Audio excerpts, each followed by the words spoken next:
Baik, kita bahas dengan bab yang 115 yang terakhir ibu-ibu. Cik hadisnya. Cik saja hadisnya.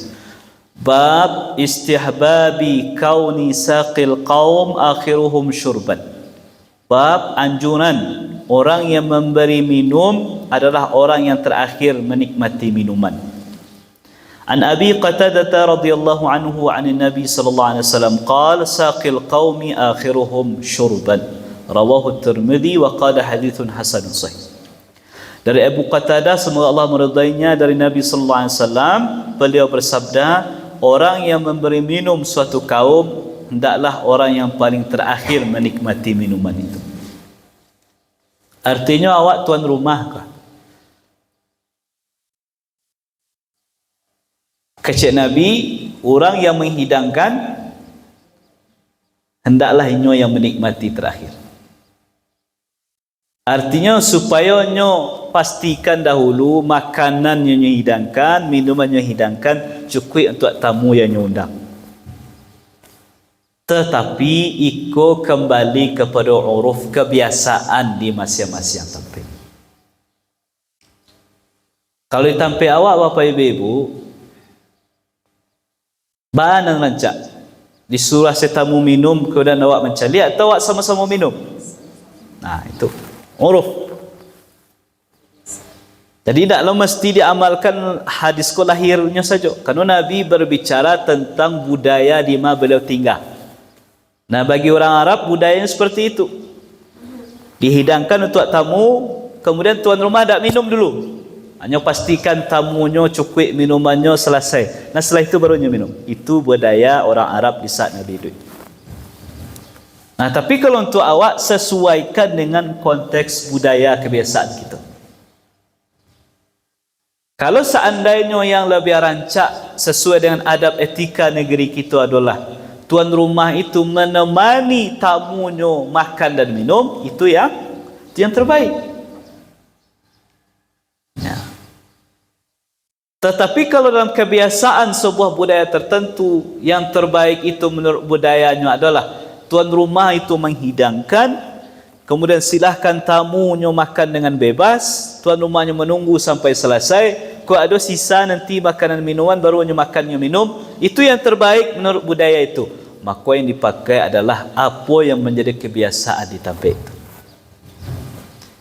Jadi intinya Bapak Ibu di situ adalah bagaimana pelayanan kepada tamu. Tamu yang dilayani itu memang dengan pelayanan yang baik.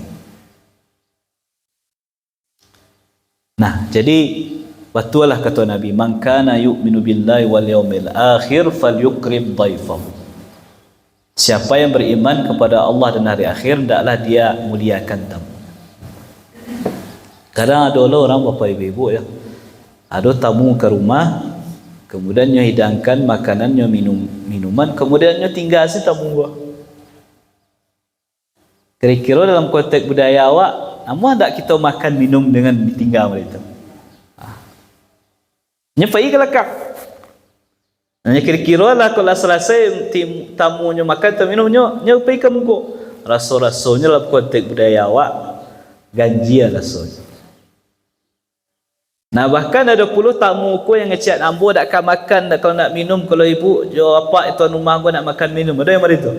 Lain maka tuan rumah kawan.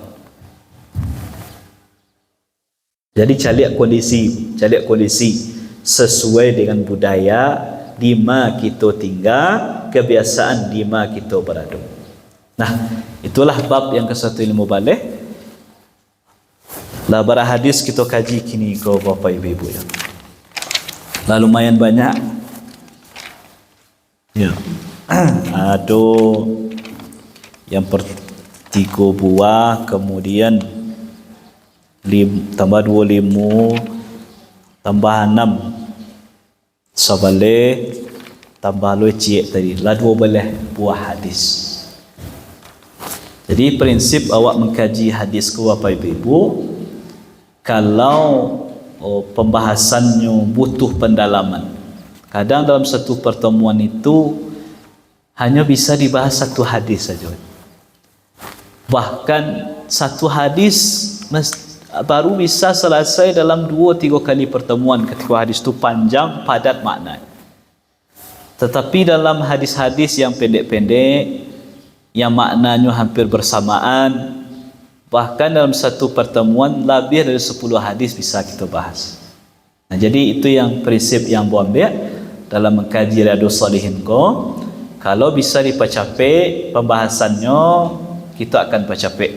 Artinya dalam satu kali pertemuan tu banyak hadis yang bisa kita bahas. Tapi kalau hadisnya panjang atau butuh pendalaman karena maknanya begitu mendalam, maka mungkin dalam satu pertemuan hanya 1 atau 2 buah hadis yang bisa kita kaji. Nah, tinggal satu bab lain, masalah adab makan dan minum ko. Satu bab itu iaitu bab ke-116. Ada nanti 5 buah hadisnya. Babnya sepanjang judulnya. Ya panjang, Bu. Artinya kok banyak faedah ilmu yang bisa diambil. Makanya tidak bisa dibahas dicampur dengan bahasan yang tadi. Makanya insya-Allah kita akan bahas bab ko di pertemuan Sabtu yang akan datang. Kalaulah selesai pula babnya ko, baru di bulan Juni kita lanjut ke Kitabul Libas, pembahasan tentang bagaimana Islam mengatur masalah pakaian. Kalau yang ko kita bahas makan minum, kalau yang selanjutnya bagaimana Islam mengatur pakaian. Nah, jadi biasanya Bapak Ibu sebelum membahas pembahasan yang baru, kita ambil kesimpulan umum. Kan banyak tu bahasannya betul. Kita ambil kesimpulan umumnya sehingga yang kita bahas tidak lupa. Faedah ilmunya masih bisa Bapak Ibu ambil. Jadi kita berharap analah dibahas masih bisa ingat awak, kemudian masuk ke pembahasan yang baru yang lama tidak kita lupakan. Nah, itulah yang bisa kita sampaikan dan bahas pada pertemuan di subuh hari kini. Mudah-mudahan Allah berikan kemudahan, kelapangan waktu sehingga bisa kita tetap hadir di majelis ilmu yang rutin kita adakan di setiap Sabtu ba'da subuh, khusus membahas kitab Riyadhus Shalihin. Mungkin itu yang dapat kami sampaikan. Mohon maaf atas segala kekurangan dan kekhilafan. Terima kasih atas segala perhatian dan kehadiran dari Bapak Ibu. Jazakumullah khairal jaza wa barakallahu fikum. Wassalamualaikum warahmatullahi wabarakatuh.